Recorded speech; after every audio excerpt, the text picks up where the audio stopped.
I am Sophia Mitchell, 32 years old, founder of Second Chances, a nonprofit dedicated to supporting domestic violence survivors as they rebuild their lives.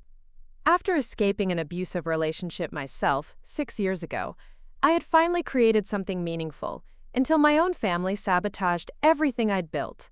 The charity gala was supposed to be our biggest fundraiser of the year, but when my brother David took the stage, his words destroyed years of my work in minutes. Before we jump back in, tell us where you're tuning in from, and if this story touches you, make sure you're subscribed, because tomorrow, I've saved something extra special for you. Growing up in the Mitchell household in Cedar Grove was like living in a perfectly curated museum. Everything looked flawless from the outside. My father James, the respected surgeon, my mother Eleanor, the community board chairwoman, my brother David, the golden child who could do no wrong, and me, the daughter who was never quite enough. Our colonial-style home with its manicured lawn and seasonal decorations was featured twice in the local lifestyle magazine as the epitome of suburban success. But behind our glossy exterior lived a different reality. My father ruled our home with exacting standards and cold calculation. Achievements were expected, not celebrated, and failures were dissected with surgical precision.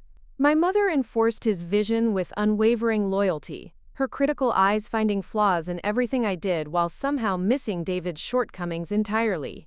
I remember when I was 12, I brought home a report card with all A's and 1 B+ in advanced mathematics. Instead of congratulation, my father spent dinner lecturing me about mediocrity and wasted potential. Meanwhile, David's 3 B's and a C were dismissed with, "At least he's focusing on his football." The message was clear. Different standards applied depending on who you were in our family hierarchy. By high school, I had developed an exhausting perfectionism, staying up until 2 a.m. studying, joining every club that might impress college admissions boards, and maintaining the precise weight my mother deemed appropriate for a Mitchell woman. I became class valedictorian, but at my graduation party, my father introduced me to his colleagues as our daughter who's good with books, while David was the one with real leadership potential. "We just want what's best for you," they would say whenever I questioned the disparity. "You're too sensitive, Sophia. Not everyone is cut out for the spotlight like your brother."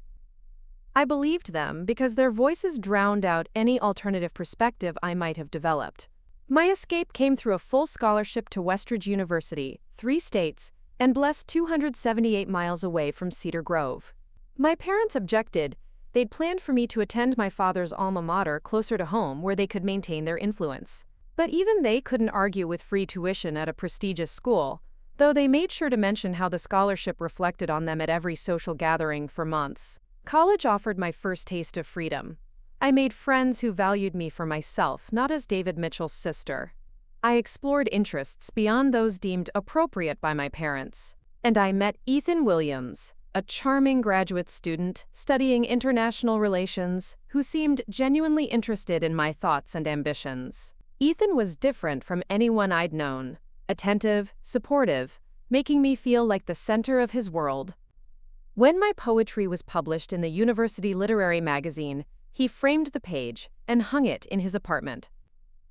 When I missed a presentation due to illness, he brought soup and stayed up all night, helping me prepare a makeup session. He was everything my family wasn't, and I fell hard and fast. Looking back, I should have recognized the warning signs.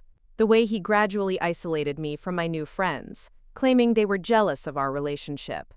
How his supportive comments evolved into, quote, constructive criticism that echoed my father's perfectionism. The occasional explosive anger when I didn't answer his calls immediately, followed by extravagant apologies and promises to change. By senior year, we were living together in a small apartment near campus, and I was walking on eggshells just like I had in my parents' home. The first time he hit me was after my family's Christmas visit. My mother had spent the holiday criticizing our cramped apartment and my unrealistic career plans and nonprofit work, while my father and David discussed important men's business on the balcony. After they left, Ethan exploded, claiming I had embarrassed him by not having a better place to host my prominent family. His hand left a bruise on my cheek that lasted 9 days. The next morning brought tears, apologies, and roses. "I lost control because I love you so much, Sophia. I just want us to be worthy of your family's respect." The words found fertile ground in soil already prepared by my upbringing. Wasn't that what love looked like? Demanding excellence, pointing out flaws, molding me into something better?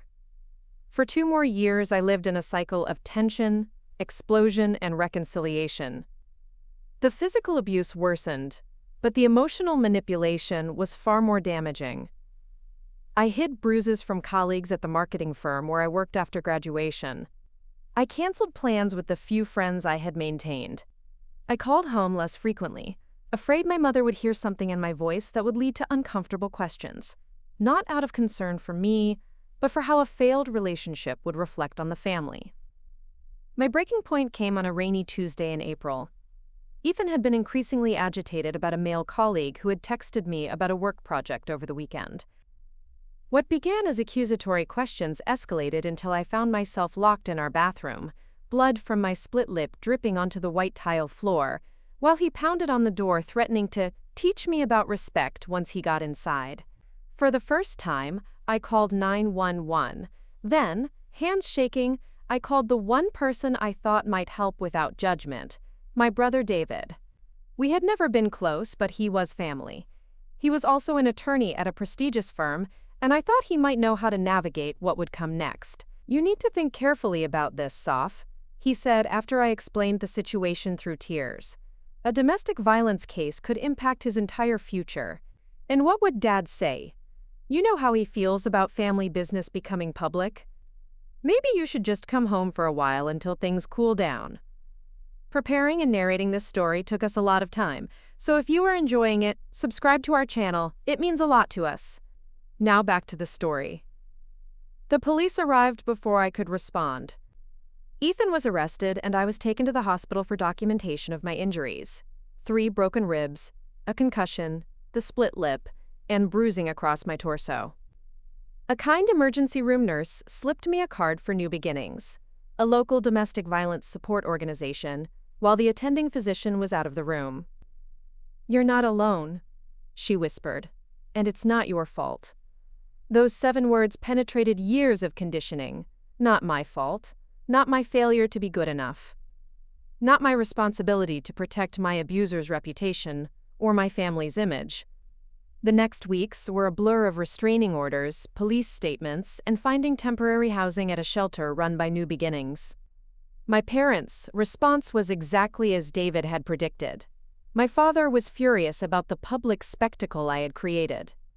My mother worried about what to tell their friends when Ethan didn't accompany me to their summer garden party. Neither asked about my injuries or if I felt safe. Relationships take work, Sophia. My mother lectured during one particularly painful phone call. Your father and I have had our difficulties over the years, but we never aired our dirty laundry for everyone to see. Did Dad ever put you in the hospital? I asked, finding a voice I didn't know I possessed. The silence that followed was answer enough. New Beginnings became my lifeline. Through group therapy and individual counseling, I began to understand how my family dynamics had primed me to accept abuse as a form of love. I learned to recognize red flags in relationships. Most importantly, I found a community of survivors who understood without judgment and supported without conditions. 6 months after leaving Ethan, I was working part-time at New Beginnings while finishing my MBA. When the organization faced funding cuts that threatened to close their transitional housing program, I used my marketing background to organize a community fundraiser that exceeded their goals by 40%. The director, Maya Patel, a formidable woman who had escaped an arranged marriage 20 years earlier, took notice. "You have a gift for this work," she told me over coffee one morning. The strategic thinking, the compassion, the understanding of both the survivor's perspective and the donor's needs.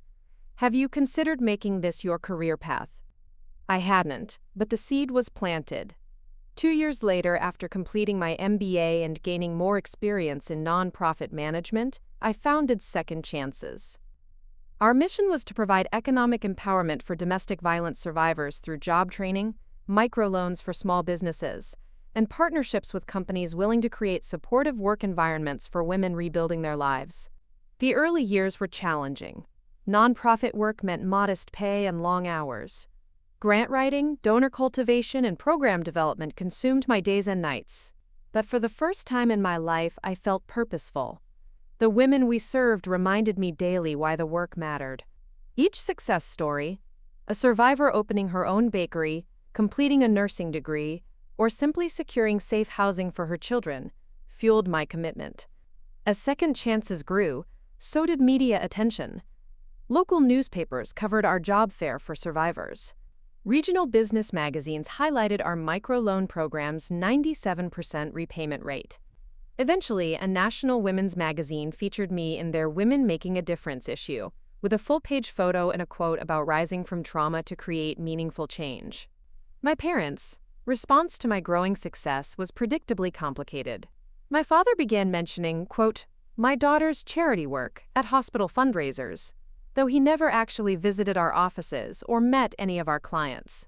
My mother invited me to speak at her women's club, then spent my presentation passing notes to the event chair about refreshment timing. David, now a partner at his law firm and married to the daughter of a state senator, occasionally made tax-deductible donations that his wife shared on social media, with hashtags about family supporting important causes. Their conditional approval didn't matter anymore. I had built a family of choice: Maya, who had become a mentor and friend; Zoe Chen, our operations director who had fled an abusive husband with her 2 children and worked her way up from program participant to leadership; Marcus Johnson, our financial advisor who had grown up witnessing his mother's abuse and dedicated his career to helping survivors achieve economic independence; and dozens of volunteers, staff members, and program graduates who understood our mission at a By our 5th anniversary, Second Chances had helped over 300 survivors rebuild their lives. We had expanded to 3 locations across the state, developed an online training program reaching rural communities, and established a scholarship fund for survivors pursuing higher education. The annual fundraising gala had become our signature event, drawing corporate sponsors, community leaders, and media coverage. This year's gala was particularly important. We were launching a capital campaign to purchase a permanent headquarters with expanded training facilities and 10 transitional apartments. We needed to raise at least $200,000 in commitments that night to secure matching funds from a national foundation. After months of planning, everything was falling into place. The downtown Riverside Hotel had donated their grand ballroom. Local restaurants had contributed a gourmet meal. Survivors from our programs had created artworks for the silent auction. A renowned jazz vocalist had agreed to perform. 3 weeks before the event, I received an unexpected call from my brother. "Great news, Soph," David announced without preamble. "I've been talking with Dad and some of his colleagues about your little charity project. They're impressed with what you've accomplished and want to get more involved." I gripped my phone tighter, warning bells clanging in my head. What exactly does "more involved" mean? Well, for starters, Dad's agreed to be the keynote speaker at your gala. His reputation will bring in donors you couldn't access otherwise. And I'll serve as MC for the evening. I've got lots of experience with these kinds of events through the firm. My carefully planned program, including speeches from survivors and a presentation on our 5-year impact data, was being casually rearranged without my input. It was so typical of my family that I nearly laughed. "David, the program has been set for months. We already have printed materials with, we'll handle all that," he interrupted. "Dad's having his hospital's marketing team redo your materials. They're professionals, Sophia. No offense, but this will elevate the whole event. Oh, and Mom's redoing your seating chart. She knows who should be seated with whom for maximum donation potential." The familiar feeling of being steamrolled by my family's superior judgment washed over me. For a moment, I was that 12-year-old girl again, being told my best wasn't good enough. Then I remembered I was no longer that girl. "No," I said firmly. "I appreciate the offer, but this event reflects our organization's values and centers the voices of survivors. If Dad wants to attend as a guest, he's welcome to purchase a ticket. Same for you and Mom." The silence on the other end lasted so long I thought we'd been disconnected. Then David's voice returned, colder than before. "I've already told Dad you'd be thrilled. The hospital's PR team has sent out press releases about his involvement. Are you really going to embarrass him by rescinding the invitation? Think about how that would look, Sophia." My stomach churned. The manipulation was so familiar. threatening public embarrassment, implying I was being unreasonable, using the family's reputation as leverage. Before I could formulate a response that wouldn't escalate the situation, David continued. Look, I know you've worked hard on this little project, and it's commendable. But this is an opportunity to take it to the next level, with people who know how these things should be done. Dad's bringing the chief of surgery and 3 hospital board members. I've invited senior partners from the firm and several clients, including the Harrington family. Yes, those Harringtons, the real estate developers. This could mean serious money, Sophia. Isn't that what matters? What mattered was our mission. What mattered was creating an event where survivors felt honored, rather than used as props for wealthy donors, philanthropic egos. What mattered was maintaining the integrity of an organization I had built from my own healing journey. But I also knew my family. If I refused outright, they would find ways to undermine the event anyway. At least with them inside the tent, I might maintain some control over the narrative. I need to discuss this with my team, I finally said. I'll call you back tomorrow. Maya's reaction was immediate and unequivocal. Absolutely not. Your father has no connection to our work or understanding of trauma-informed approaches. Having him as keynote completely contradicts our values. Zoe was equally concerned. Remember last year when that foundation tried to dictate which clients could speak based on how presentable their stories were? This feels like that, but worse because it's your family using their connection to you to take over. Marcus, ever the pragmatist, saw both sides. The Mitchell name does carry weight with potential donors. But at what cost to our organizational identity? And do we really believe they'll respect our boundaries once we open that door? After hours of discussion, we reached a compromise I thought might work. My father could give a brief welcome as a supporter and medical professional who understood the health impacts of domestic violence. David could co-MC alongside one of our program graduates. My mother could suggest potential seating arrangements, subject to our final approval. The core program, survivor speeches, impact presentation, and fundraising appeal would remain intact. When I called David with these parameters, his response was dismissive. Half measures, Sophia. Typical. I'll tell Dad you've agreed to his participation, and we'll work out the details later. Before I could clarify that these weren't suggestions but conditions, he had hung up. The knot in my stomach tightened. I should have held firm with a complete refusal, but years of family conditioning had made me seek compromise, even when compromise wasn't appropriate. The next 3 weeks were a battle of incremental encroachment. My father's brief welcome expanded to a 20-minute speech when the hospital PR team sent over his prepared remarks. My mother didn't suggest seating arrangements, but delivered a complete chart with my major donors relegated to back tables while her friends occupied prime positions. David added 3 of his law partners to the program for special presentations, without specifying what those would entail. Each change required pushback from me and my team, creating tension that distracted from the actual event planning. Worse, my family positioned each objection as evidence of my unprofessionalism and ingratitude. "This is why you need our help," my mother said during one particularly heated phone call. "You've never understood how these social dynamics work." The night of the gala arrived with tensions at a breaking point. I had managed to protect the core elements of our program but had conceded more ground than I was comfortable with. My father would speak for 10 minutes, not 20. David would introduce him and 1 survivor speaker, not control the entire event.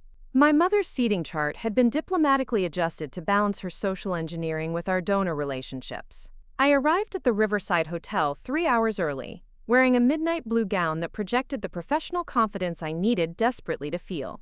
The ballroom looked stunning, soft lighting, illuminated tables decorated with centerpieces made by children in our programs. Small house-shaped sculptures with messages of hope written on their foundations. Volunteers were setting up the silent auction display, arranging artwork and donated items with care. The stage featured our organization's logo projected against a backdrop of quotes from survivors about their journeys. "It looks amazing, Sophia," Maya said, joining me at the entrance. "Focus on this, what we've built, the lives we've changed. Whatever happens with your family tonight, nothing can take away what second chances means to hundreds of women." She was right, of course. I took a deep breath and plunged into last-minute preparations, checking in with catering, reviewing the presentation slides, and welcoming early arriving volunteers. By the time guests began to arrive, I had almost convinced myself the evening would proceed as planned. My parents arrived precisely at the start time, my mother in an elegant silver gown that probably cost more than our monthly office rent. My father commanding attention in his perfectly tailored tuxedo. They moved through the reception area like visiting dignitaries, shaking hands and accepting thanks for their daughter's work, as though they had been supportive from the beginning. David and his wife Caroline arrived moments later, accompanied by the senior partners he had mentioned and several people I recognized from local society pages. He immediately began introducing himself to my board members as the brother who's been behind the scenes helping guide Second Chances since its inception, a complete fabrication that made my blood boil. The strategy became clear as I observed them working the room. They were positioning themselves as the respectable professional faces of my organization, the people donors could relate to, rather than the survivors and advocates who actually did the work. My father discussed proper oversight of funds with a major donor whose family foundation had supported us for years. My mother assured her friends that she was helping Sophia understand the social responsibilities that come with nonprofit leadership. David explained to a corporate sponsor that he would be, quote, bringing more business-minded thinking to the organization's future plans. They were staging a hostile takeover of the narrative, if not the organization itself. As guests took their seats for dinner, I noticed an unfamiliar woman circulating through the crowd, notebook in hand, occasionally stopping to interview attendees. Her press badge identified her as Renee Jackson from the Westridge Chronicle, our city's most widely read newspaper. We had sent media invitations, of course, but Ms. Jackson seemed particularly focused on my family members, spending several minutes in conversation with my father and then my brother. Before I could investigate further, it was time to begin the program. I took the stage to welcome our guests, my voice steadier than I felt as I spoke about second chances, mission, and the evening ahead. As planned, I then introduced David to co-present with Lucia Diaz, a program graduate who now ran her own successful catering business. But when David took the microphone, Lucia was nowhere to be seen. "Thank you, sis," he said with the practiced charm that had always won over my parents, friends. Before we get to the formal program, I'd like to share some exciting developments for Second Chances. This wasn't in the script. I glanced at Maya in the front row, whose expression mirrored my alarm. My father, Dr. James Mitchell, and I have been discussing ways to bring more professional oversight to this worthwhile cause my sister started. David continued smoothly. We're pleased to announce the formation of a new executive advisory board, chaired by my father, that will help guide Second Chances into its next phase of growth. Murmurs rippled through the audience. On stage I froze, blindsided by this public ambush. While we all appreciate the heart behind this organization, David went on, it's time to bring more strategic thinking to its operations. My father will be taking a more active role in financial oversight, and I'll be assisting with legal restructuring to ensure maximum efficiency. My mother, Eleanor Mitchell, will be revamping the public engagement strategy to attract a more influential donor base. The room swam before my eyes. This was a complete coup announced without a single conversation with me or my board of directors. David was effectively telling our donors, volunteers, and the press that my family was taking control because I was ineffective or incompetent, or both. And now, David said with a practiced smile, I'd like to introduce my father, who will share his vision for Second Chances 2.0. As my father approached the stage, something in me snapped. 6 years of building this organization from nothing. Hundreds of survivors who had trusted us with their stories and their futures. A mission born from my own trauma and recovery. I would not watch it be commandeered by people who had never supported me or understood our work. I stepped back to the microphone before my father could reach it. Thank you, David, for that unexpected announcement, I said, my voice surprisingly calm. Before Dr. Mitchell speaks, I think our guests should know that no such advisory board has been approved by our actual board of directors, nor has any discussion of leadership changes taken place within our organization. The room went silent, My father stopped mid-stride, his expression darkening. From the corner of my eye, I saw my mother purse her lips in that familiar look of disapproval. Second Chances was founded on the principle that survivors of domestic violence deserve agency over their own lives and futures. I continued, that principle extends to how our organization operates. While we welcome support from all who share our values, we will not cede control of our mission or methods to anyone, family or otherwise, who has not demonstrated commitment to those we serve. David recovered quickly, stepping toward me with his hand outstretched for the microphone. I think my sister is feeling a bit overwhelmed tonight, he said with a condescending laugh. Let's give her a moment while my father explains the positive changes ahead. But I wasn't giving up the microphone. What overwhelms me, I said, looking directly at the reporter I had noticed earlier, is the audacity of people with no experience in trauma-informed services, presuming they know better than those who have lived it and worked in the field for years. My father had reached the stage now and spoke loudly enough to be heard without a microphone. Sophia, you're embarrassing yourself and this family. Step aside and let the adults handle things from here. The words hung in the air, revealing more than he had intended about how he still viewed me, not as the founder and executive director of a successful nonprofit, but as a child to be managed and corrected when she misbehaved. Ladies and gentlemen, I said, addressing the stunned audience, I apologize for this unexpected family drama. This event is supposed to be about the courageous survivors we serve and the work we do together.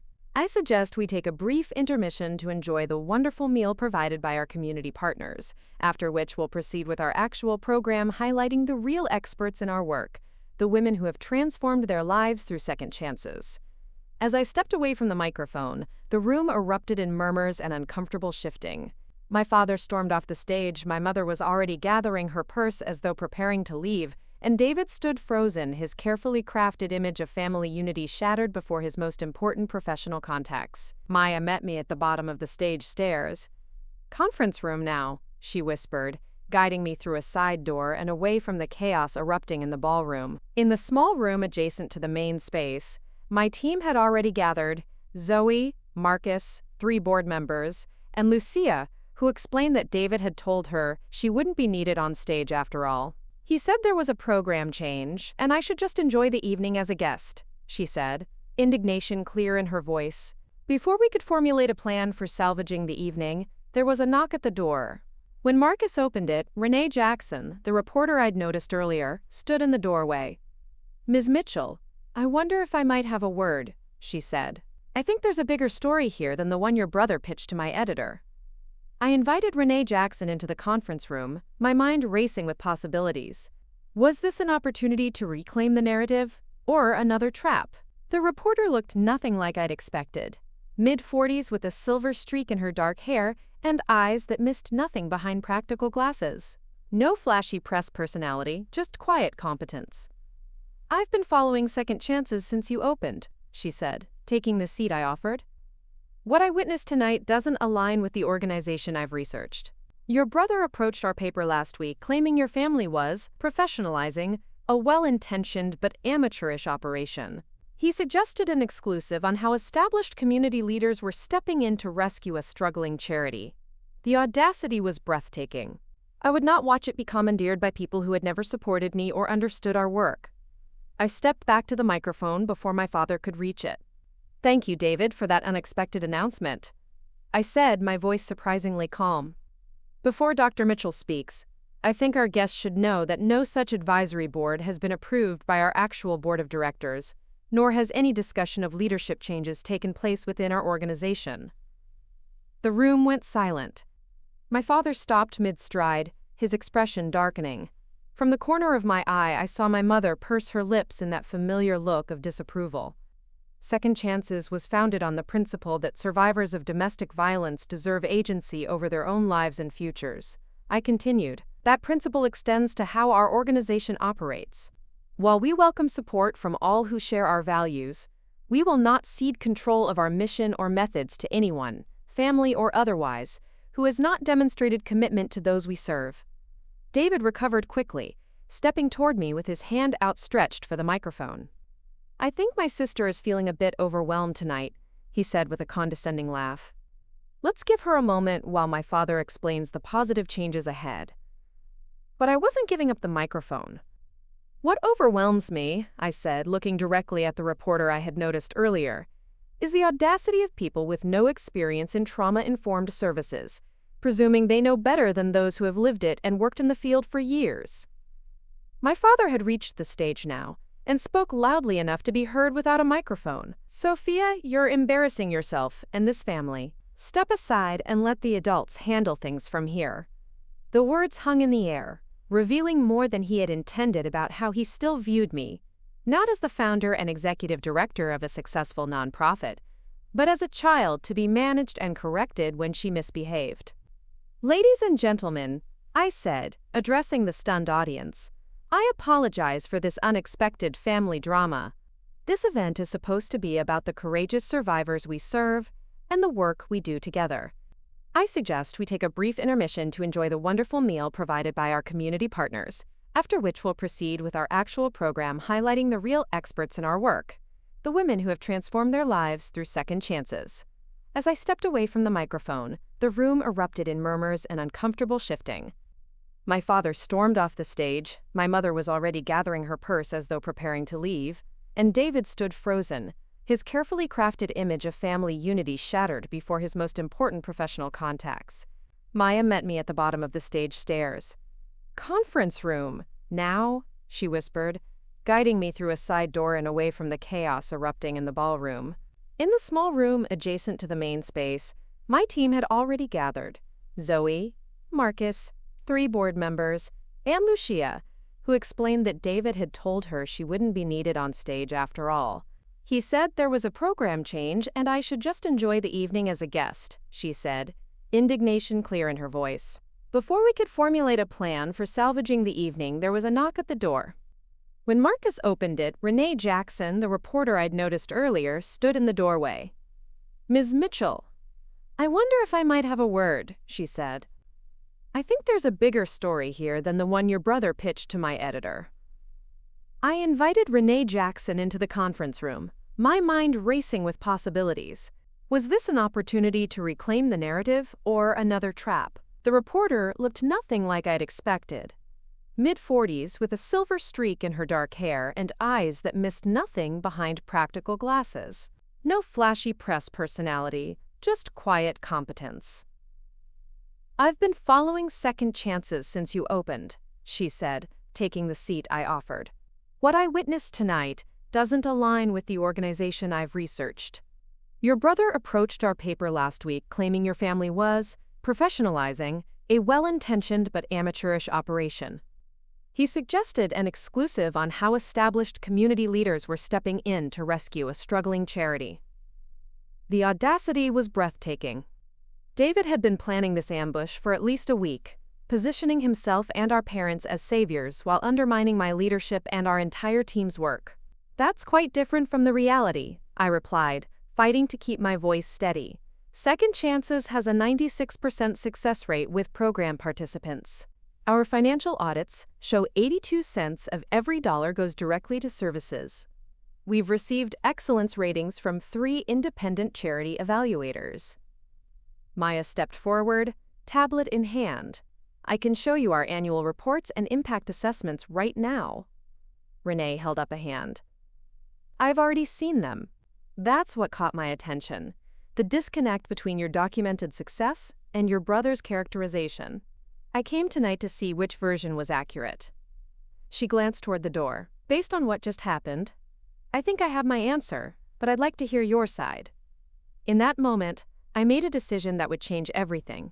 Rather than protecting my family's reputation as I'd been conditioned to do my entire life, I would tell the truth about tonight's events and the pattern of behavior that had preceded them. "Ms. Jackson, I founded Second Chances after escaping domestic violence myself. My family's response tonight mirrors how they responded to my abuse.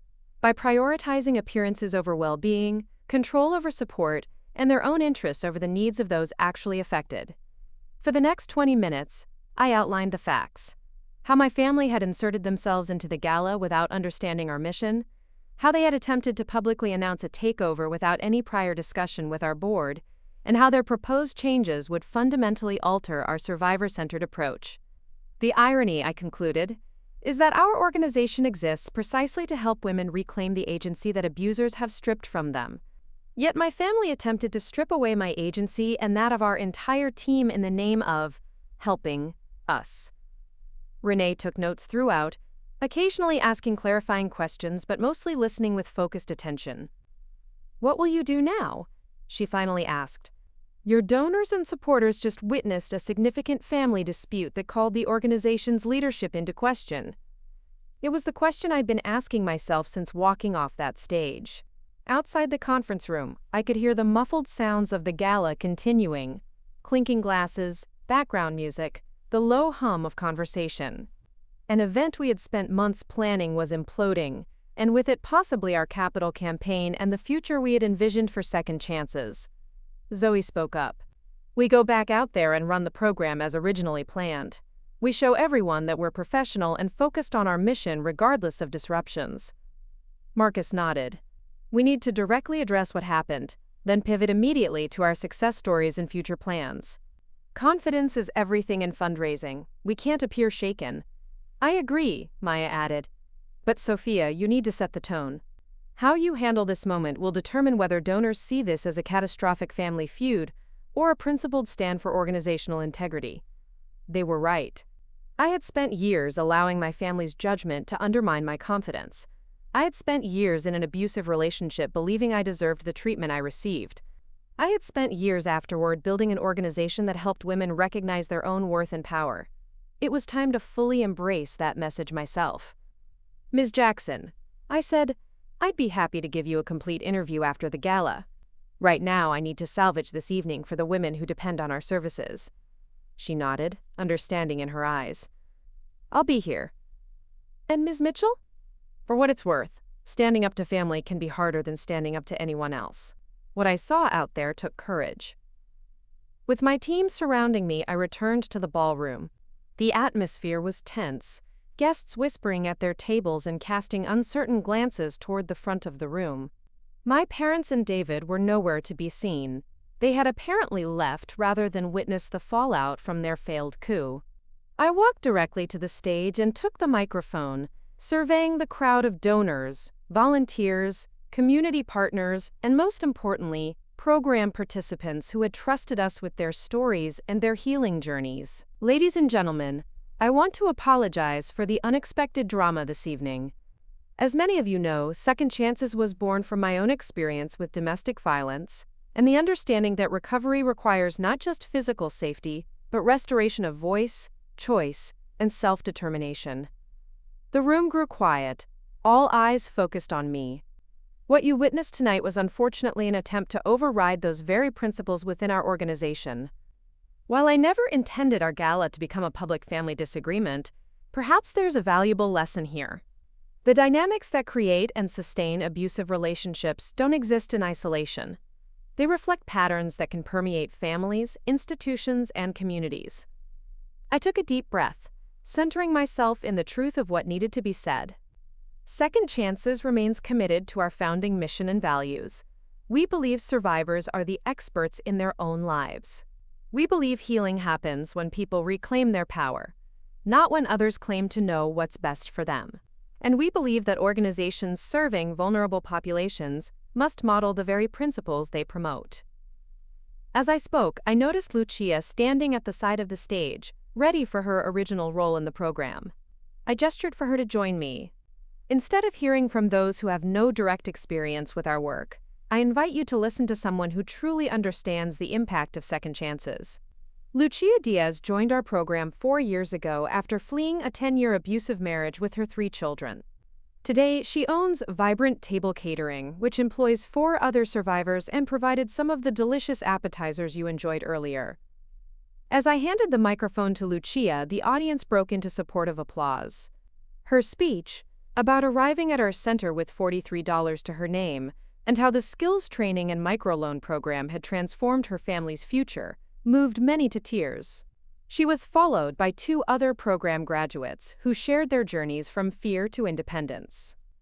Marcus presented our financial reports and growth metrics with calm professionalism. Zoe outlined the capital campaign for our new headquarters, complete with architectural renderings and testimonials from current clients about what the expanded facilities would mean for future participants. By the time I returned to the stage for closing remarks, the energy in the room had transformed. What could have been a disastrous evening had instead become a powerful demonstration of exactly what made Second Chances effective. Our focus on survivor leadership, transparent operations, and unwavering commitment to empowerment rather than paternalism. The building we hope to create isn't just about physical space, I told the audience. It's about creating a place where women can rebuild their sense of self after having it systematically destroyed. It's about children seeing their mothers grow stronger each day. It's about a community declaring that everyone deserves safety, respect, and the opportunity to define their own future.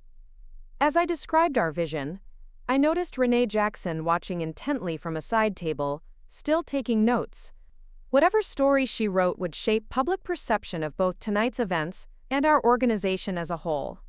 I couldn't control her reporting, but I could ensure that our mission shone through clearly, despite the attempted hijacking by my family. Tonight's unexpected events actually highlight why our work matters, I continued. Power and control dynamics exist everywhere, not just in intimate relationships. Learning to recognize them, name them, and counter them is essential, whether you're leaving an abusive partner or building an organization dedicated to healing and empowerment. Thank you for standing with us in this vital work. The standing ovation that followed brought tears to my eyes.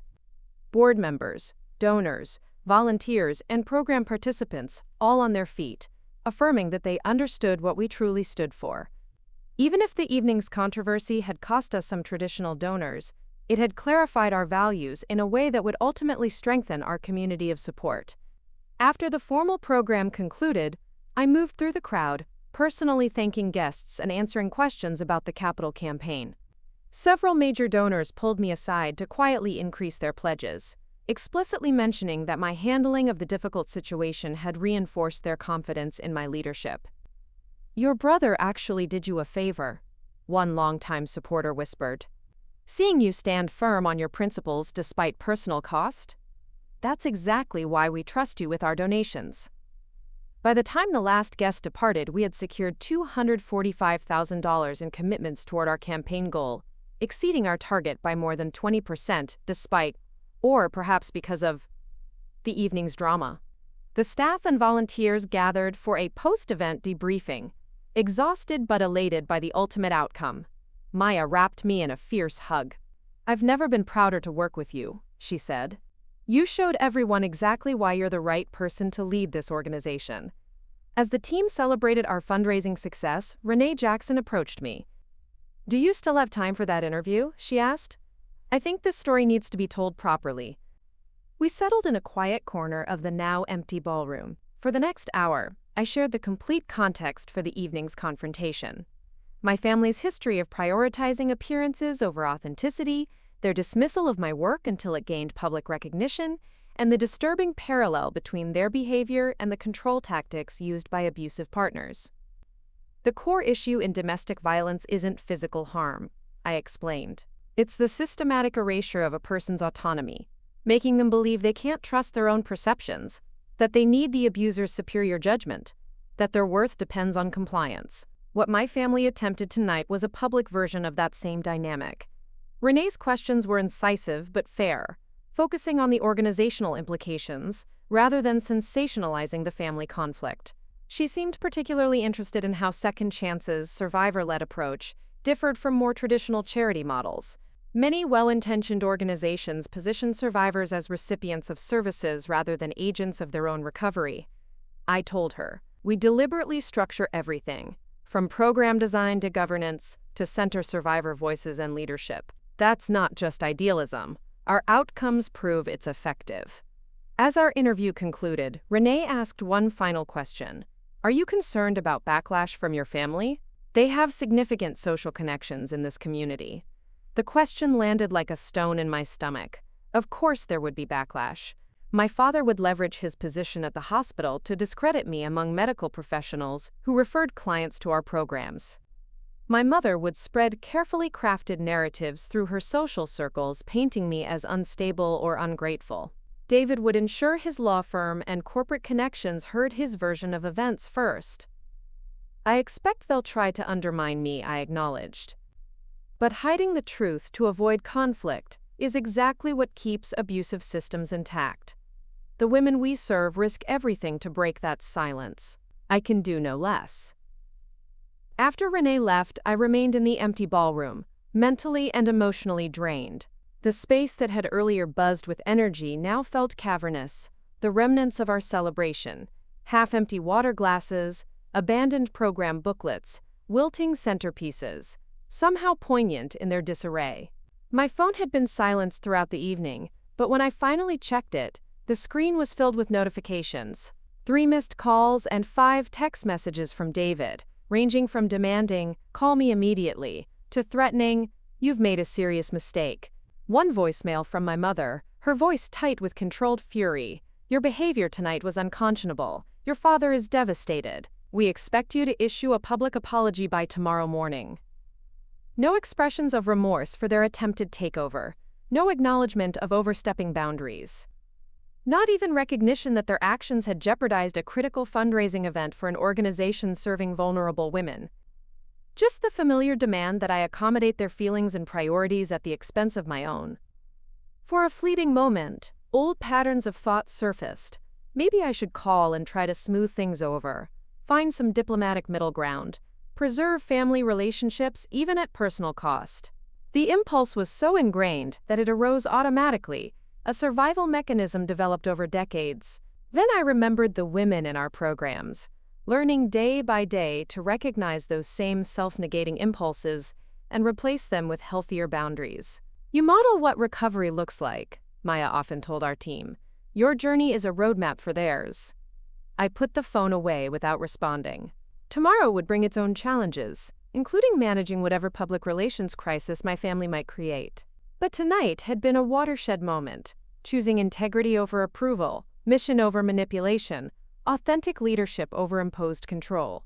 As I gathered my things to leave, I noticed one of our handcrafted centerpieces still intact on a nearby table. Made by children in our programs, the small house-shaped sculpture featured colorful handprints and a message written in a child's careful printing. "Home is where you get to be yourself." I picked it up gently, running my fingers over the painted surface. How long had it taken me to find that kind of home? How many women were still searching for it?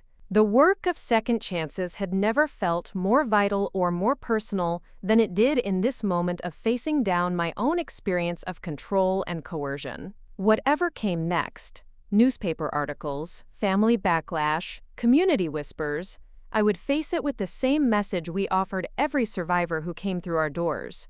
Your voice matters. Your boundaries deserve respect. Your future belongs to you.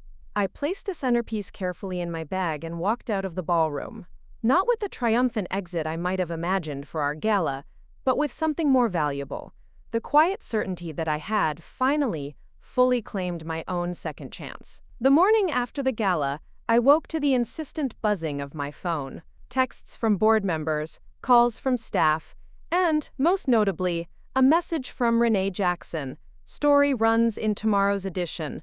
Would appreciate your confirmation on several quotes. Can call anytime before 3 p.m. today." The reality of what lay ahead settled over me as I made coffee in my small apartment kitchen.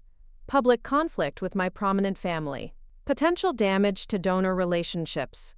Organizational crisis management on top of our normal demanding workload. And somewhere beneath these practical concerns, the personal grief of family relationships, fractured beyond repair.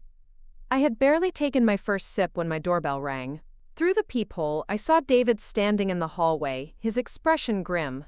My heart raced as though I'd spotted a physical threat rather than my own brother. After a moment's hesitation, I opened the door but didn't invite him in. "We need to talk," he said without greeting. "The family is prepared to overlook last night's embarrassment if you'll work with us to present a united front moving forward." No apology, no acknowledgement of wrong. Just the familiar expectation that I would fall in line with their version of reality. The same gaslighting technique that had defined my childhood and later my relationship with Ethan. Overlook the embarrassment? I repeated. You announced a hostile takeover of my organization without any prior discussion or board approval. You deliberately sidelined a survivor speaker to center yourself. You told a reporter that my successful nonprofit was struggling and needed rescue. And you think I'm the one who created embarrassment? David's jaw tightened. You're blowing this out of proportion. We were trying to help elevate your little project to the next level. Dad's connections alone could double your funding if you weren't so stubborn about maintaining complete control. It's not about control, I countered. It's about mission integrity. Second chances exist to empower survivors, not to advance our family's social standing or give Dad another leadership title for his hospital bio. You always were difficult, he sighed, as though I were a problematic child rather than the founder of an organization that had helped hundreds of women rebuild their lives. The Chronicle reporter was at the event last night. Whatever story she's writing, we need to get ahead of it. Dad's drafted a joint statement we can release this morning. I've already spoken with Ms. Jackson, I interrupted, at length, about second chances, mission, our survivor-centered approach, and yes, about what happened last night. David's face darkened. What exactly did you tell her? The truth, that my family attempted to publicly commandeer an organization they've never meaningfully supported or understood. For God's sake, Sophia, do you have any idea what this could do to Dad's reputation? To my standing at the firm?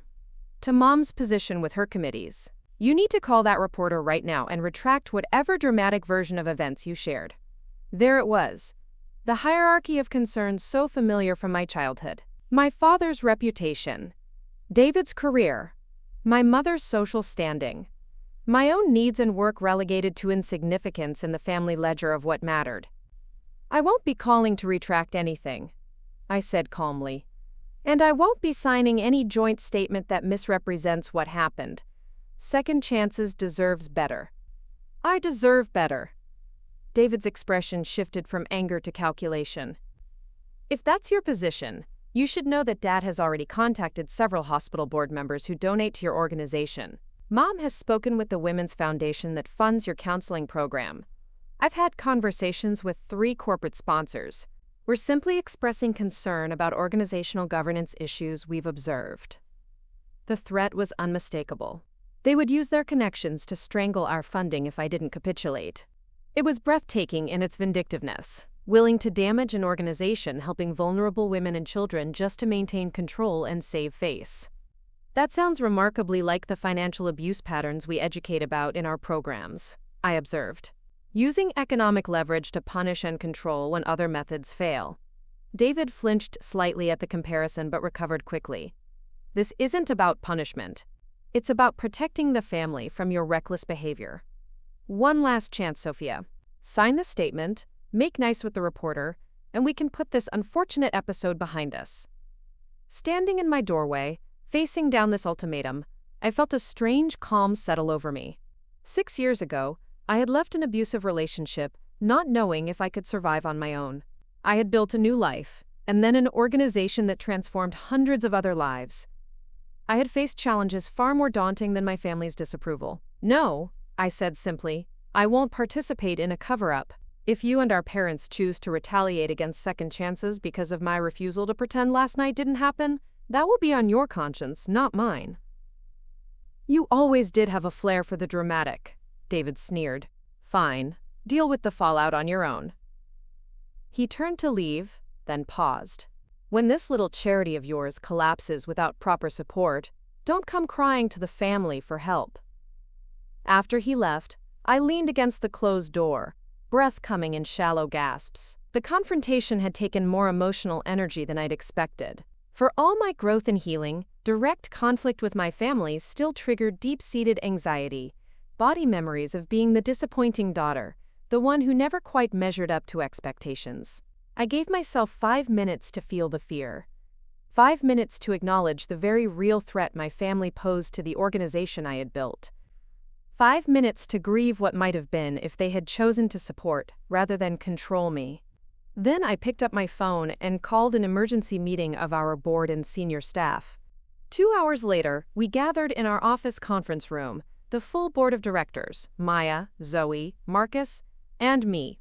I had recounted my conversation with David and outlined the likely consequences: coordinated withdrawal of certain donors, potential reputation damage, and the upcoming newspaper article that might further inflame the situation. "First, let me say that you did exactly the right thing last night and this morning," said Elena Vasquez, our board chair, and a corporate attorney who had been with Second Chances since its founding. "Your family's behavior was inappropriate and potentially damaging to our organization. You defended our mission and governance with integrity." Other board members nodded in agreement, but practical concerns quickly emerged. "We need to quantify the potential financial impact," said Terrence Washington, our treasurer. "Which donors might we lose if your family follows through on their threats?" Marcus distributed spreadsheets he had prepared showing 3 scenarios. Worst case, all family-connected donors withdrawing support. Moderate impact, some donors reducing but not eliminating contributions. And minimal effect, most donors maintaining support despite family pressure. "Even in the worst case, we can maintain current programs for at least 6 months, he explained. The capital campaign would be delayed, but core services wouldn't be immediately affected.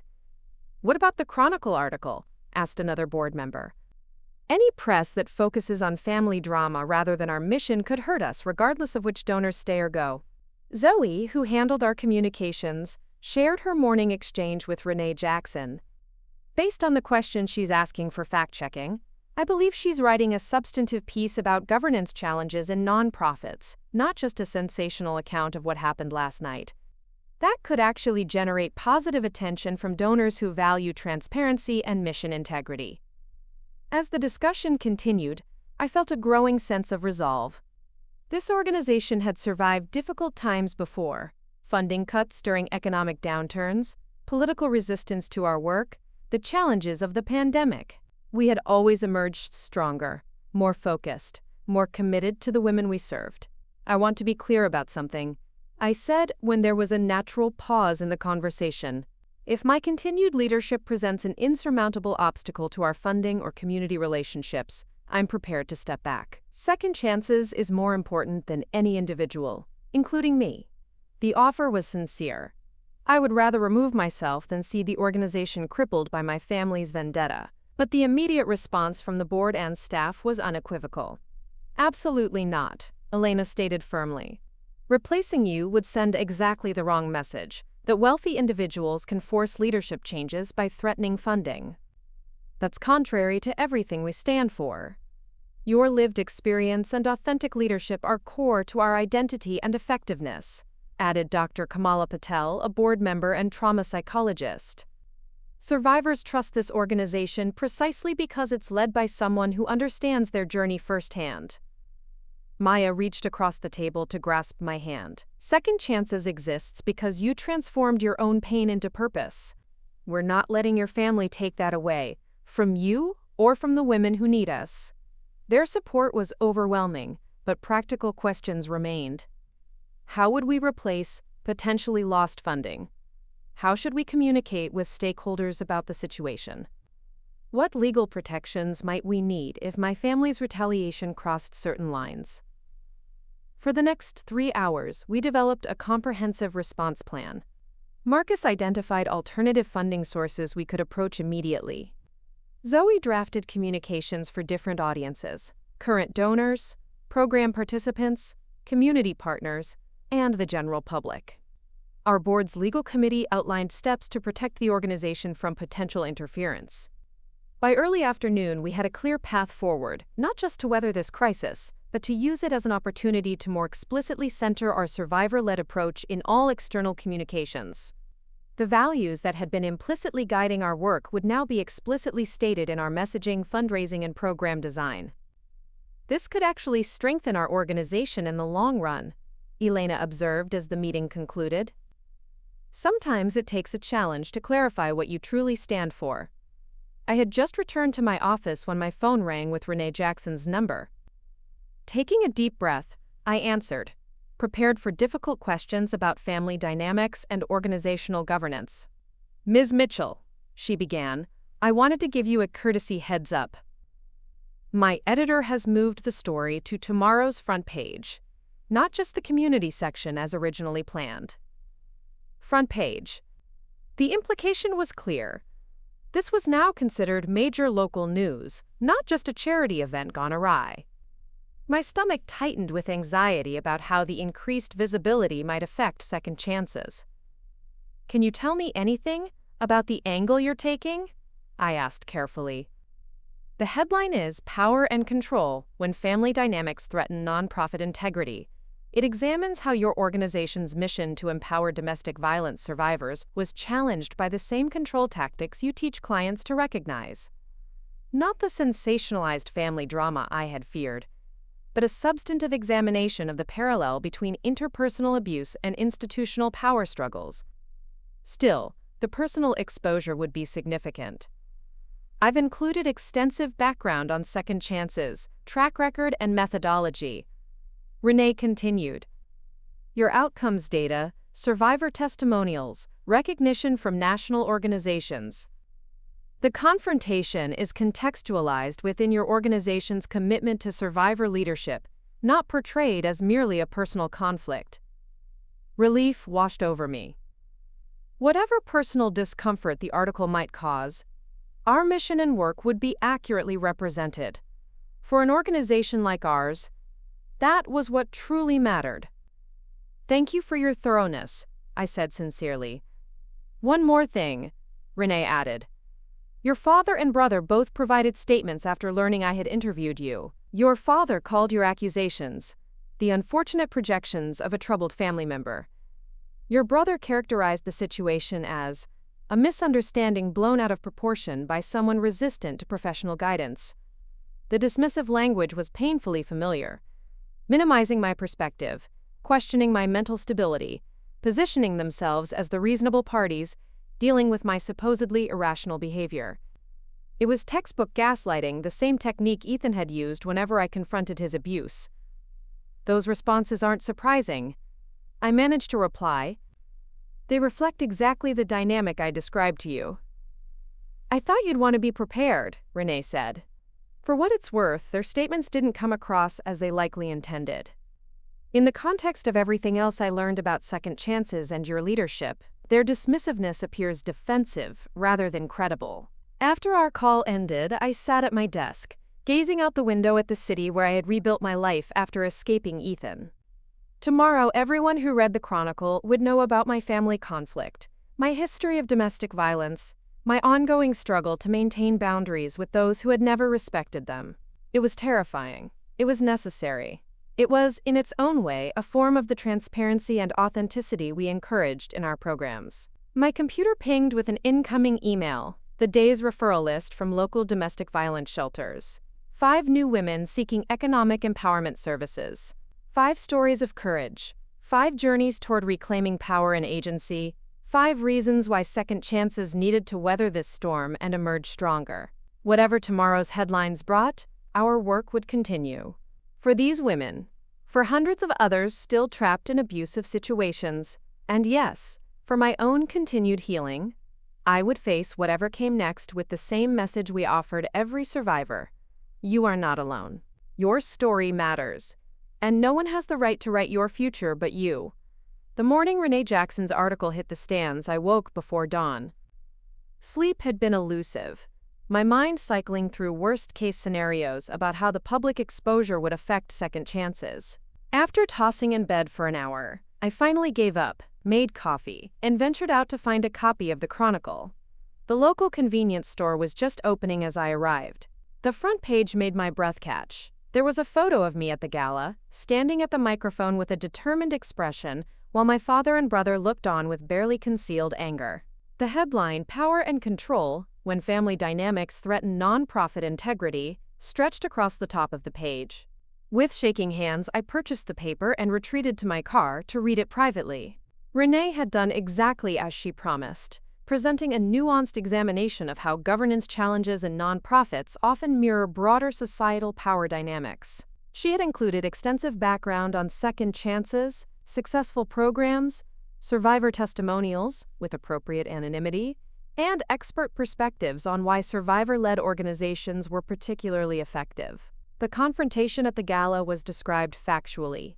contextualized within our organization's commitment to empowerment, rather than positioned as merely a personal family drama. My history as a domestic violence survivor was mentioned but not sensationalized, presented as relevant background for understanding my leadership approach rather than exploitative detail. My family's statements were included but immediately followed by analysis from a nonprofit governance expert who noted that attempting to announce leadership changes without board approval represents a serious breach of organizational ethics, regardless of family relationships. Another expert in trauma-informed services observed that organizations serving vulnerable populations have special responsibility to model the respectful power dynamics they promote.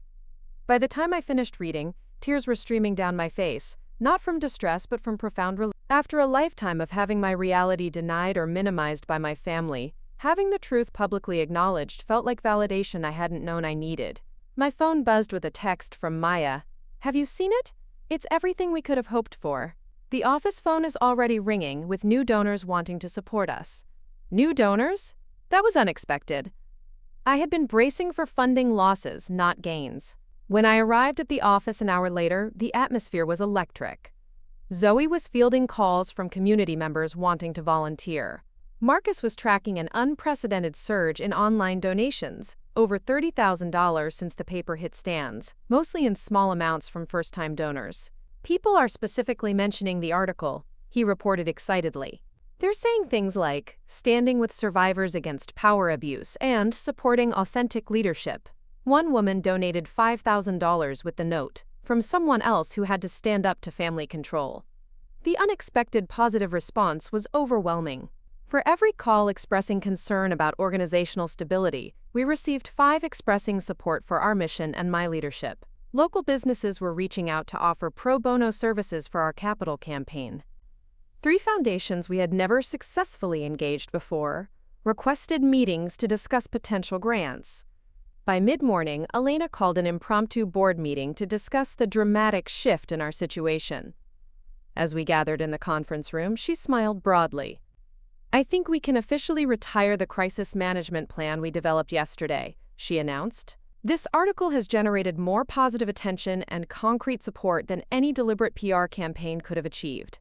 Terrence shared updated projections showing that even if all my family-connected donors withdrew support, which seemed increasingly unlikely as the public narrative solidified in our favor, the new funding sources would more than compensate for any losses. "Sometimes the universe has a way of balancing accounts," Dr. Patel observed. "Your family tried to undermine your organization, and instead they've inadvertently helped it flourish." The irony wasn't lost on me. In attempting to control and diminish my work, my family had elevated its visibility and credibility. Their efforts to position themselves as the adults in the room had instead revealed the very dynamics I had been working to escape since leaving Ethan. As the meeting concluded, our receptionist appeared at the door. "Sorry to interrupt, but there's a woman in the lobby asking specifically to speak with Sophia. She says it's important and related to the newspaper article." Curious, I followed her to the front desk, where a well-dressed woman in her 60s waited, clutching a copy of the Chronicle. Something about her elegant posture and carefully arranged silver hair reminded me of my mother's social circle. "Ms. Mitchell?" She extended her hand. "I'm Victoria Harrington. I believe your brother mentioned my family as potential donors at your event the other night." The Harringtons. The wealthy real estate developers David had been so eager to impress. I braced myself for criticism or withdrawal of potential support. "I hope you'll forgive the unscheduled visit," she continued, "but after reading this article, I felt compelled to speak with you directly." She gestured to a nearby seating area. "Do you have a few moments?" As we settled into chairs, Victoria placed the newspaper between us, the front page photo facing up. "I've known your parents socially for years," she began. "Your mother and I serve on several committees together. Your father treated my husband after his heart attack last year. They've always presented such a perfect family image." I tensed, preparing for a defense of my parents based on their social standing. "Which is why," she continued, her voice softening, "I never told them about my daughter." Victoria opened her designer handbag and removed a photograph, a young woman in graduation regalia, smiling beside a handsome young man. "This is Rebecca, my youngest. She left an abusive marriage 5 years ago after her husband put her in the hospital. Your parents don't know because we never speak of it in our social circle." Domestic violence doesn't happen to people like us, you see. The bitterness in her voice when she said those last words resonated deeply with me. How many times had I heard similar sentiments growing up? Problems like addiction, abuse, and mental illness were for other kinds of families, not respectable people like the Mitchells. Rebecca was fortunate, Victoria continued. We had resources to help her start over in another state. Many women don't have that safety net. She tapped the newspaper. Your organization addresses exactly what my daughter needed most. Not just physical safety, but restoration of confidence and independence. She reached for her checkbook. The donation my husband and I plan to make through your brother would have been $10,000. I'd like to increase that to $50,000, specifically directed to your economic empowerment programs. I blinked in surprise. That's incredibly generous, but may I ask why you're making this decision now? Victoria's expression grew more serious. Because I recognized something in this article that disturbed me deeply. The tactics your family used, undermining your authority, dismissing your perspective, prioritizing appearance over substance, are exactly what enabled my son-in-law's abuse to continue as long as it did. Our social circle's emphasis on maintaining perfect appearances made Rebecca afraid to tell us what was happening until she nearly died from it. She wrote out the check and handed it to me. Quote, "Your courage in speaking truth, despite potential social and financial consequences, is exactly the example women like my daughter need. The Harrington family stands with second chances, not because your brother made introductions, but because your leadership embodies the values our community desperately needs." After Victoria left, I sat in the lobby clutching her check, overwhelmed by the unexpected alliance. The very donor my family had attempted to use as leverage against me had instead become a powerful supporter precisely because I had refused to be leveraged. Throughout the day, similar themes emerged.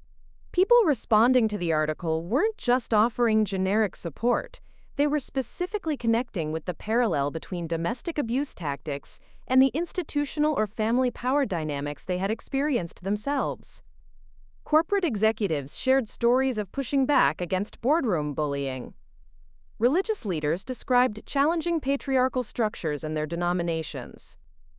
Adult children of controlling parents expressed how seeing the pattern named publicly helped them understand their own boundaries. By late afternoon, we had scheduled 3 television interviews, received partnership offers from 2 national organizations, and been contacted by a documentary filmmaker interested in exploring how survivor-led initiatives were changing the landscape of trauma recovery services. As I prepared notes for an upcoming radio interview, Maya appeared in my office doorway. "There's someone else here to see you," she said, her expression unreadable. "I think you should take this meeting in the conference room." "Another donor?" I asked, gathering my notes. "Not exactly." Her tone was cautious. "It's your mother." The news hit like a physical blow. Of all the responses I had anticipated from my family, direct confrontation in my workplace hadn't been one of them. "She's alone," Maya added, seeing my hesitation, "and she asked politely to speak with you. I can stay in the room if you want, or have security on standby." The fact that Maya was suggesting security measures for a meeting with my own mother spoke volumes about how seriously my team took the dynamics at play. Their protective instincts touched me deeply, so different from the family that had never protected me when I needed it most. "I'll see her alone," I decided. "But please check on me in 15 minutes. My mother sat rigidly at the conference table, her designer handbag placed precisely before her, her makeup flawless despite the stress etched around her eyes. She wore a pale blue suit I recognized from charity luncheons, her armor for difficult social situations. "Sophia," she acknowledged as I entered, neither standing to embrace me nor offering any warmer greeting. "Mother," I responded, taking a seat across from her rather than at her side. "This is unexpected." She glanced around the modest conference room with its functional furniture and walls covered with framed success stories from our programs. Nothing like the elegant corporate boardrooms my family preferred. "I've come about this," she said, placing a copy of the Chronicle on the table between us, an echo of my earlier meeting with Victoria Harrington, but with an entirely different energy. "Your father is beside himself. The hospital board chairman called him this morning. David's managing partner saw it. My entire women's auxiliary is talking about nothing else. No mention of how I might be feeling having our family conflict splashed across the front page. No acknowledgement of the organizational threat they had created that necessitated my public response. Just concern for how the situation affected their social standing. The article seems factually accurate to me, I replied calmly. Is there something specific you feel was misrepresented? Her lips thinned with displeasure. Don't be deliberately obtuse, Sophia. You've humiliated your family publicly. After everything we've done for you, what exactly have you done for me, Mother? I interrupted, surprising us both with my directness. When I told you Ethan was abusing me, you suggested I try harder to please him. When I founded Second Chances, you dismissed it as a hobby until it started receiving positive press. When I invited you to last year's gala, you spent the evening criticizing our amateur presentation rather than engaging with our mission. She flinched slightly but recovered quickly. We raised you, educated you, provided every advantage. And this is how you repay us, by airing family disagreements in the newspaper like some sort of reality television spectacle. I didn't seek out press coverage, I reminded her. David approached the Chronicle with his version of events before the gala even happened. I simply corrected the record when his attempted takeover failed. Takeover, she scoffed. Such dramatic language. We were trying to help elevate your little project to something more substantial. Your father's connections alone would have. Second Chances isn't a little project.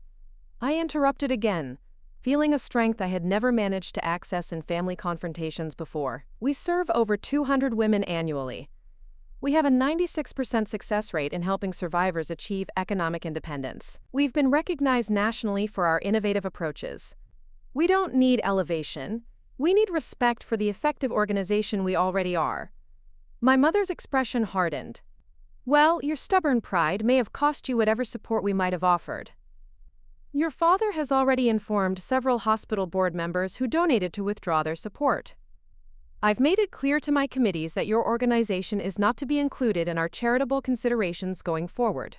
The threat that had seemed so devastating yesterday now felt almost irrelevant in light of the morning's developments.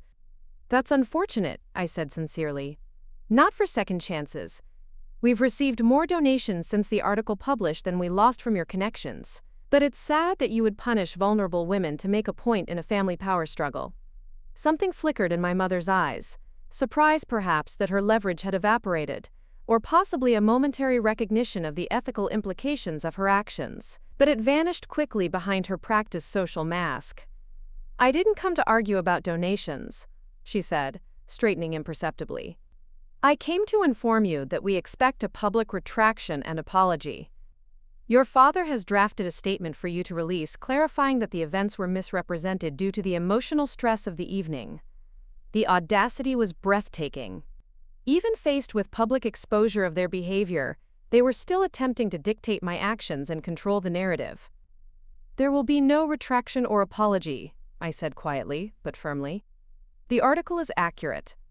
Your actions at the gala were inappropriate and potentially damaging to an organization serving vulnerable women. If anyone should be issuing an apology, it's you, Dad, and David. My mother stood abruptly.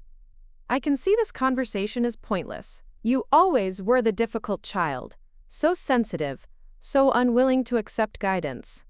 I had hoped maturity might have tempered these tendencies, but clearly I was mistaken.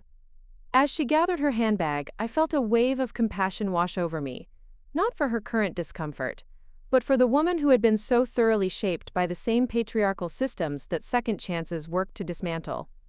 My mother had built her entire identity around supporting my father's career and maintaining perfect family appearances.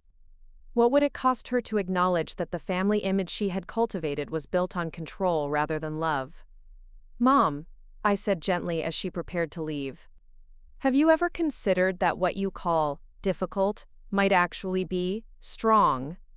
That my sensitivity might be empathy? That my resistance to your guidance might be healthy self-preservation? She paused at the door, not turning to face me. For a moment, I thought I might have reached her, that some small seed of reflection might have found fertile ground.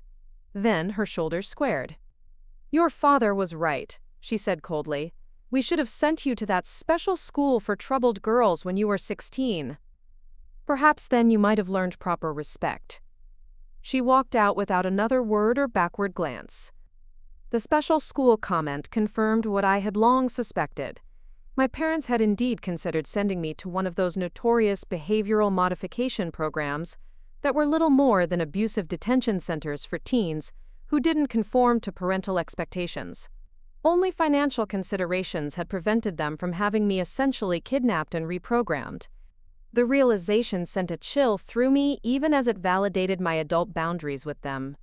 When Maya returned to check on me, she found me standing at the conference room window, watching my mother's luxury sedan pull away from the curb. "Are you okay?" she asked quietly.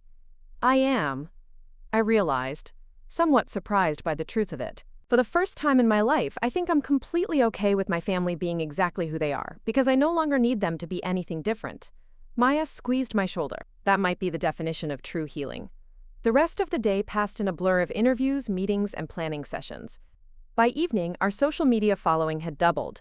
Our website had crashed twice from traffic surges, and 3 corporate partners had reached out to reaffirm their commitment to our capital campaign, despite whatever pressure my family might apply. As I prepared to leave the office, Eleanor called with news that the state's largest philanthropic foundation had requested a meeting to discuss multi-year operational funding, something we had applied for twice before without success. Their program officer specifically mentioned the Chronicle article, she reported. Said it demonstrated exactly the kind of leadership integrity they look for in grantees. They're fast-tracking our application for consideration at next month's board meeting. Walking to my car in the twilight, I felt simultaneously exhausted and energized. The day had brought challenge and validation in equal measure. My family relationships might be irreparably damaged, but my organization was stronger than ever. The very public conflict that I had feared would undermine second chances had instead crystallized its mission and values for a broader audience. As I reached for my car door, a familiar voice called my name. Turning, I saw Lucia Diaz hurrying across the parking lot, still wearing her catering uniform. "I just finished an event and wanted to stop by," she explained breathlessly. "Have you seen the online comments on the Chronicle article? Women are sharing their own stories of standing up to controlling families, partners, bosses. You've started something important." She pulled out her phone and showed me the newspaper's website where hundreds of comments had accumulated beneath Renee's article. Women describing how they found courage to leave abusive relationships after years of being told they were too sensitive or misunderstanding their partners' actions. Adult children sharing their journeys to establish boundaries with controlling parents. Professionals recounting instances of standing firm against workplace bullying despite potential career costs. "This is why your work matters so much," Lucia continued. "It's not just about the programs or services. It's about modeling what courage looks like in real life, showing people they're not crazy for trusting their own perceptions when someone with power tells them they're wrong." Her words struck me profoundly. Throughout my healing journey, I had focused on helping other survivors recognize and escape the specific dynamics of intimate partner violence. But the patterns of power abuse existed everywhere, in families, workplaces, religious institutions, political systems. Perhaps the public nature of my stand against my family's control tactics had resonated with people experiencing similar dynamics in different contexts. "The women in our Thursday support group asked me to give you this," Lucia added, handing me an envelope. "They took up a collection when they heard about what happened at the gala." Inside was a handmade card signed by 15 current program participants, along with $83 in cash, an amount that represented significant sacrifice for women rebuilding their lives from financial devastation. "For the new building," the card read, "from women who understand what it means to stand up to people who try to control you. Thank you for showing us it can be done." Tears blurred my vision as I read their names. Women who had survived unimaginable abuse, who were working multiple jobs while raising children alone, who counted every dollar carefully, giving what they could to support an organization that had supported them. "This means more than any foundation grant," I told Lucia, carefully placing the card and money in my bag. "Please thank them for me. Tell them their gift will have a special place in our new building." After Lucia left, I sat in my car watching the office lights being turned off one by one as staff departed for the evening. The building we currently occupied was cramped and outdated, but it had been our home for 5 years, the place where hundreds of women had taken their first steps toward reclaiming power and agency, after having both systematically stripped away. The new headquarters we envisioned would triple our capacity, allowing us to serve more survivors while expanding programming to include prevention education, expanded legal advocacy, and enhanced economic empowerment services. What had seemed like an ambitious but achievable goal before the gala now felt not just possible, but inevitable, propelled forward by the very conflict that might have derailed it. My phone buzzed with a text from Renee Jackson. Follow-up story running this weekend. Focus on community response and broader implications for nonprofit governance. Would love your thoughts on how organizations can better center survivor leadership. Available tomorrow? I smiled as I typed my response. Absolutely. This conversation is just beginning. Driving home through the familiar streets of the city that had become my true home, I reflected on the strange symmetry of my journey. 6 years ago, I had fled an abusive relationship with nothing but a backpack of essential items and the phone number for New Beginnings shelter. I had lost my apartment, most of my possessions, and the future I had imagined with Ethan before the abuse began. That loss had felt devastating at the time, a complete dismantling of my life and identity. Yet from that painful deconstruction had emerged something far stronger and more authentic than what had been destroyed. Not just personal healing, but purposeful work that helped others find their own paths to recovery and rebuilding. Perhaps this public break with my family represented a similar transformative moment, the painful but necessary severing of unhealthy bonds, making space for more life-giving connections to flourish. The family of choice I had built through second chances offered the unconditional support and respect my biological family never had.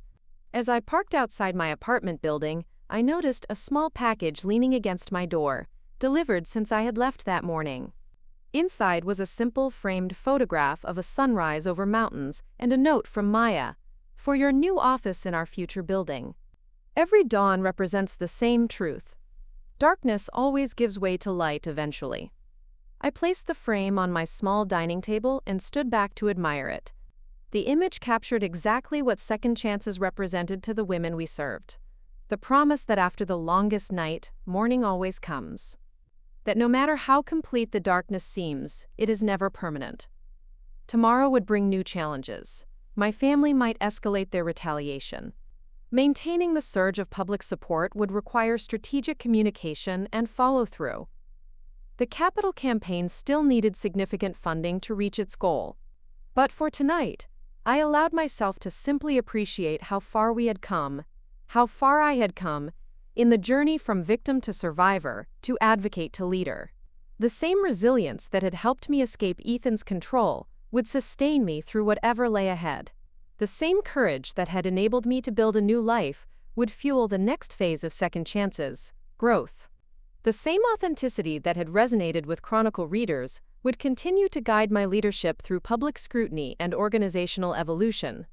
Most importantly, the message we offered every woman who came through our doors now felt more personally true than ever before. Your story doesn't end with what was done to you. It continues with what you choose to do next. And sometimes, the very people or circumstances that tried to diminish you become the catalyst for your greatest strength and most meaningful contribution. Up next, you've got 2 more standout stories right on your screen. If this one hit the mark, you won't want to pass these up. Just click and check them out. And don't forget to subscribe and turn on the notification bell so you don't miss any upload from us.